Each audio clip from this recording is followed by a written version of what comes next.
My name is Vass Bednar, and when I made my will, I asked whether and how I could bequeath my PC Plus points and my Starbucks stars. I am so invested in these rewards programs that I actually conceptualize them as being part of my suite of assets. So what will the future of consumerism bring when my next of kin cash in? With the rise of and growing resistance to surveillance capitalism, I think that most of us are expecting, or maybe resigned to, an increasingly predictive world that anticipates your consumption choices. I get it. We're really not all that far from Amazon sending you a box of stuff, be it with drone, autonomous vehicle, whatever, and you sending back what you think you don't actually need. That's just another win for big cardboard. And maybe that doesn't seem all that bad to you. I mean, I like things that are personalized too. It makes me feel special and it saves me time. But if targeted ads can reduce some of that labor of shopping and make it easier and faster for me and you to spend our money and stimulate the economy, then maybe that's not the worst thing. We all have different comfort levels with this future, and that's okay. But when I take a second to think about the future of consumerism or the future of consumption, from a data perspective, I worry that without more sophisticated legislation around how the private sector's acquisition and sharing of data impacts individual consumers, we are only going to exacerbate the Wild West that is the alternative or alt data market. And what do I mean by that? Digital data is most often used for advertising and retargeting. That's our baseline, our dystopian norm, just because of how the internet was allowed to commercialize. The information that's used to manipulate our behaviors, to make it faster, easier, to decrease the resistance to shopping or making other decisions online, perversely comes from us. I don't think I have to go through too many examples of targeted advertising we may have experienced online or that you may be experiencing right now. But another way that value is created is through our swipes and clicks.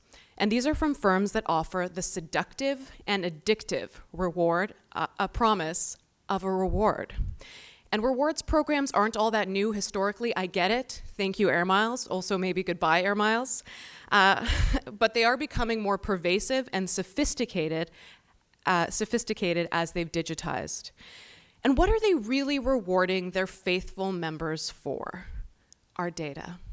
Many, if not most of these companies are simply rogue data brokers, selling data sets in a shady secondary market to advertisers and investors. And if they aren't selling to secondary sources, they're creating absolutely wild competitive advantages for themselves. For example, data on shopping habits allows companies like Loblaws to strategize for themselves exactly when to put a promotion on tomatoes. And as the country's largest grocer, they hold the data on most of our household habits, which they can then leverage against vendors who compete for premium shelf space in their stores. Now, back when we used paper coupons to save a couple bucks or a few cents, sure, we drove some anonymous foot traffic into a store. But now the data is so rich and detailed that they know at the granular level why, where, and how products move through their stores. Who can compete with that? For us, the consumer, cashback and rewards apps make saving money fun, generally pretty fun, right? There's rewards, badges, levels. I can tell my friends what I bought. But given what these private businesses are gaining from consumer data, is this concept of fun a fair trade? We have a serious supply chain problem when it comes to data in our economy.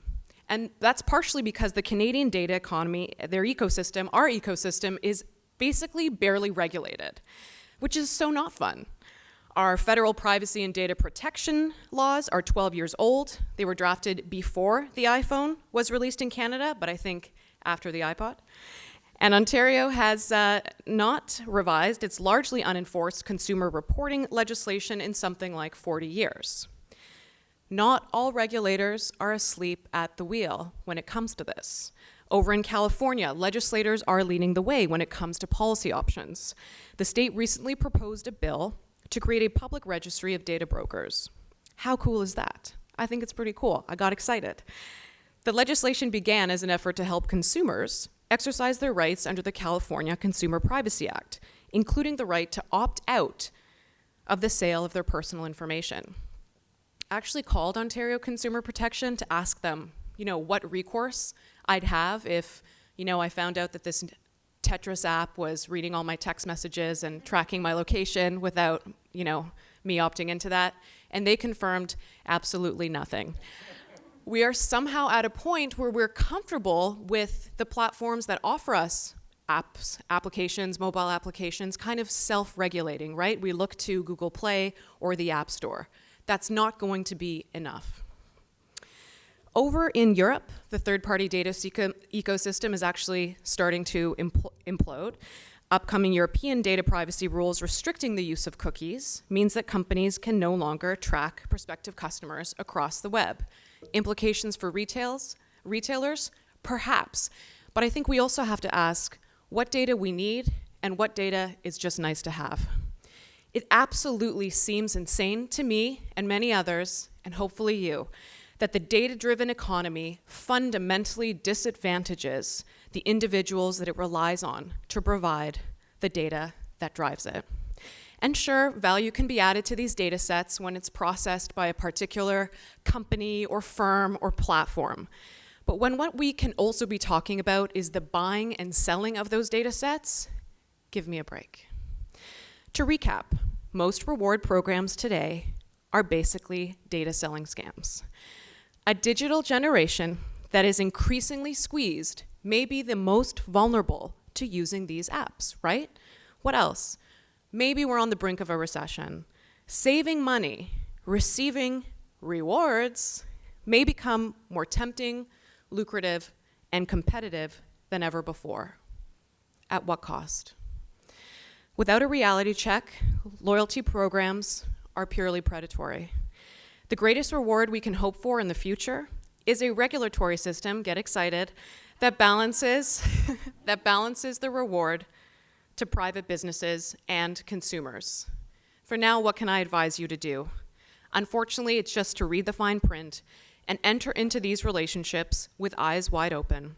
And when the opportunity arises, because I think we know that as Canadians, these good ideas will spill over or trickle down or up, they'll get imported here, whatever phrase we'd like to use, participate in these really important policy conversations that can bring data supply chains out of the shadows. Thank you.